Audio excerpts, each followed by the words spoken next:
You're standing in front of your bathroom mirror, leaning in close to inspect a tiny red blemish on your chin. You grab a bottle of expensive cleanser, maybe some moisturizer, and you wonder if you should finally book that appointment with the orthodontist to fix that one slightly crooked tooth. To you, this is just a Tuesday morning. You're just trying to look presentable for work or a date.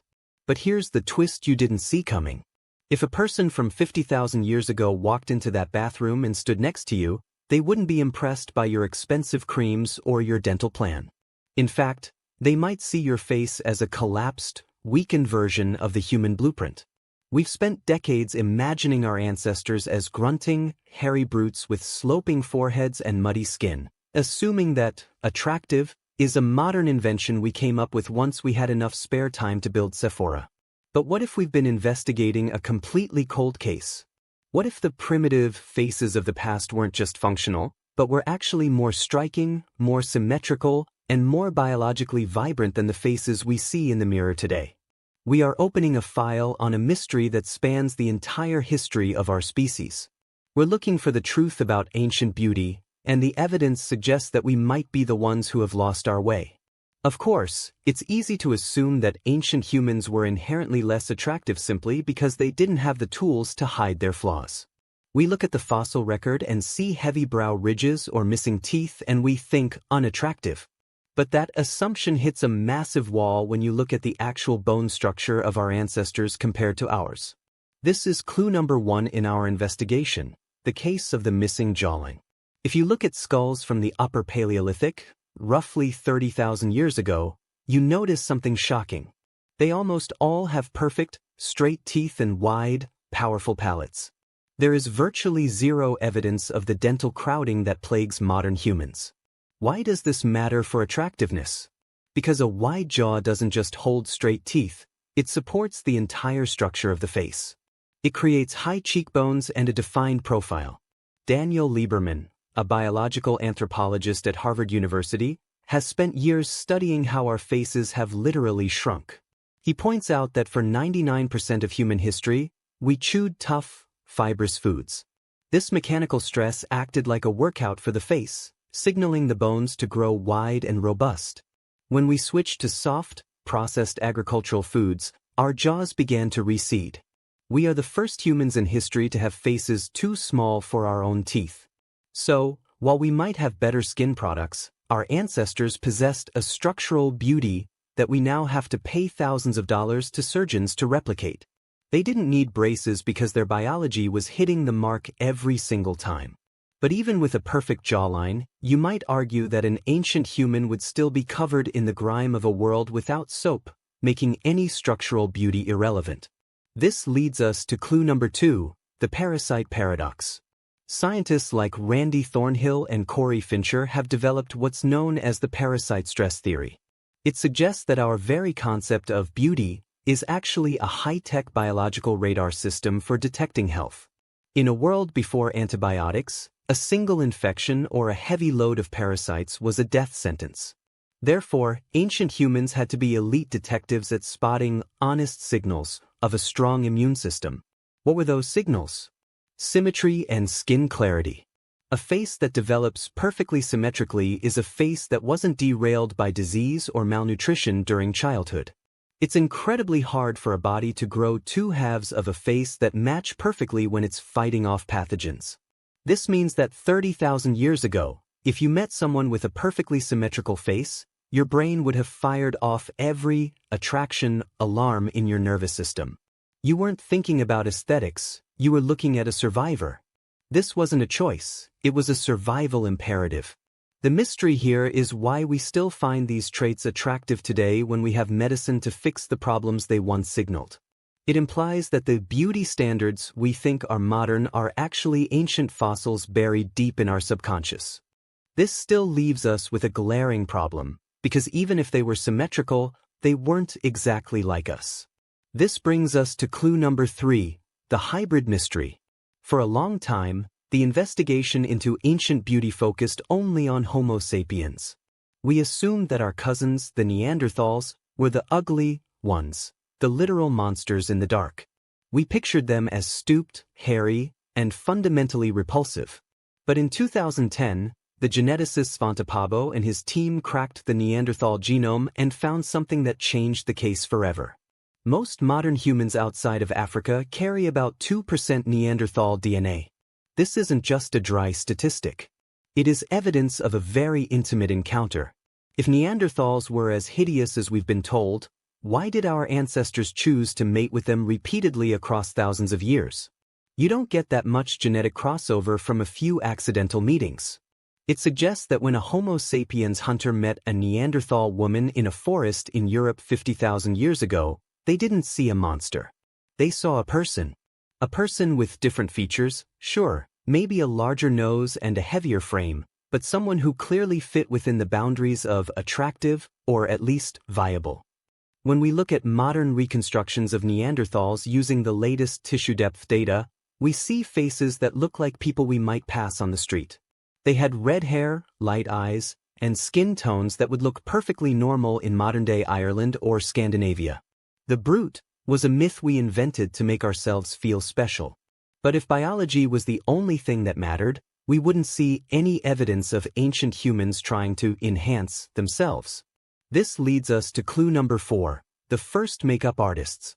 If ancient humans were indifferent to their looks, we shouldn't find any evidence of vanity in the archaeological record. But we found the opposite. In Blombos Cave in South Africa, archaeologists discovered a workshop for processing red ochre that dates back 75,000 years. They weren't just using this pigment for cave paintings, they were using it on their bodies. We found evidence of ancient humans using shells as jewelry, piercing them and staining them with pigments to create necklaces and bracelets. Why spend hours boring a hole in a tiny shell if you don't care about how you look? This is a massive piece of evidence in our mystery. It shows that ancient humans understood that beauty was a social currency. They used jewelry and body paint to signal their status, their group identity, and yes, their attractiveness. They were participating in the exact same status signaling that we do today when we buy a designer watch or a specific brand of sneakers. The tools have changed, but the behavior is identical. They weren't just surviving, they were performing. They wanted to be seen, and they wanted to be admired. That still doesn't explain the weirdest evidence in our file, which seems to contradict everything we know about modern beauty. This is clue number 5, the Venus figures. We found hundreds of small statues from the Paleolithic era depicting women with incredibly exaggerated features, massive breasts, large stomachs, and heavy hips. For decades, researchers assumed these were fertility charms, or, more controversially, the beauty standard of the time. This seemed to prove that ancient humans found obesity attractive, which clashes with the health signaling theory, since high body fat wouldn't have been common in a hunter-gatherer lifestyle. But the detective work on these figurines took a turn in the 1990s when researchers like Leroy McDermott proposed a new theory. If you look at these statues from a top-down perspective, they look like a woman looking down at her own body. The proportions are distorted exactly how your own body looks from your own eyes. They weren't pin-ups or beauty standards. They were likely self-portraits made by pregnant women. This realization closed a major loophole in our investigation. It showed that we can't always take ancient art at face value. Just because they carved a certain shape doesn't mean that was the only thing they found attractive. It just meant they were capable of complex, symbolic thought. But even if the art is hard to read, the bones don't lie, and they tell us that the ancient human was a moving target. This brings us to clue number 6, the regional variation. Our investigation can't treat all ancient humans as one group. If we look at the Cheddar Man found in Britain, who lived about 10,000 years ago, the evidence shows a man with dark skin and strikingly blue eyes. To a modern observer, that combination is often considered incredibly exotic and attractive. Yet, at the same time in other parts of the world, humans were developing entirely different features to deal with their environments. High-altitude populations developed broader chests. Northern populations developed lighter skin to soak up vitamin D. Each of these adaptations changed the standard of what looked healthy in that specific place. This suggests that attractiveness has always been a local game. What looked like a high-quality mate in the tundra of Siberia was different from what looked good in the tropical forests of the Amazon. But the underlying engine, the search for health and vitality, remained the constant. We are looking at a species that is incredibly plastic, changing its look to fit the world around it, while keeping the same internal attractiveness software running the whole time. And that brings us to the most modern piece of evidence in our mystery, which comes from the world of computer science. This is clue number 7, the averageness effect. In 1990, psychologists Judith Langlois and Laurie Rogman did a study where they used computers to average dozens of different human faces together. They found that the more faces they blended, the more attractive the resulting face became to participants. This sounds counterintuitive. We think we want exceptional beauty, but our brains are actually wired to find mathematical averageness the most appealing. Because in a prehistoric world, an average face was the safest bet.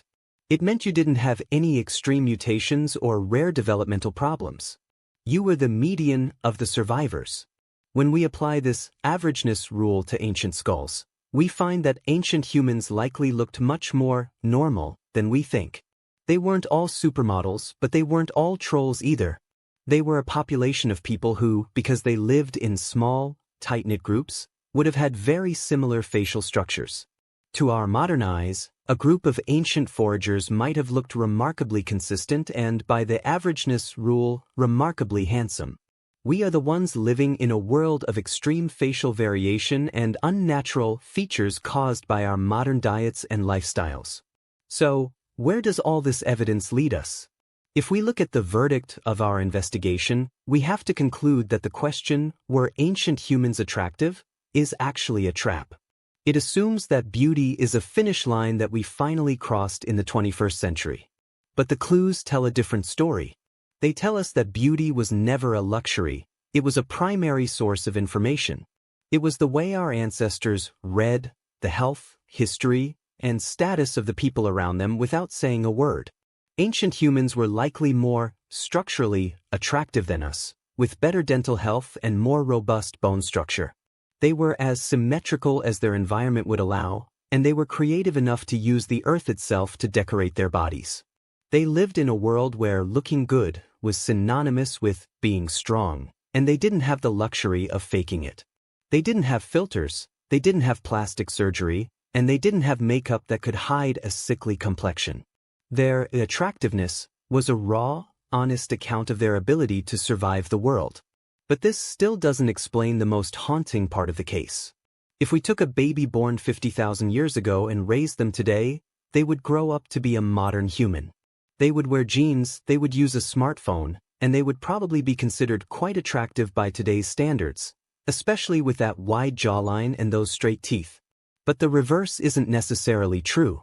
If you were transported back to a campfire in the Stone Age, would you be attractive to them? Probably not. To them, you might look fragile. Your jaw would look too narrow, your teeth would look crowded, and your skin might look soft, in a way that signaled a lack of outdoor vigor. You would be the ugly one in that scenario. This realization flips the entire mystery on its head. We aren't the peak of human beauty looking back at a rough draft. We are the specialized, softened descendants of a lineage of alpha survivors who were more physically perfect than we will ever be. We have traded the raw biological beauty of our ancestors for the comfort and safety of the modern world. We are the mystery we need to solve. And that brings us to the end of our investigation, but it opens a new question. If our definition of beauty is just a ghost of ancient survival signals, what happens when we start using technology to change those signals entirely? We are entering an era where we can edit our faces and even our genes to look like whatever we want. We are essentially hacking the attractiveness software that took millions of years to write.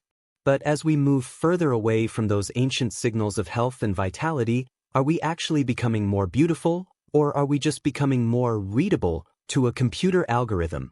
We have investigated the past and found a world of vibrant, symmetrical, and decorated people who would find us strange and weakened.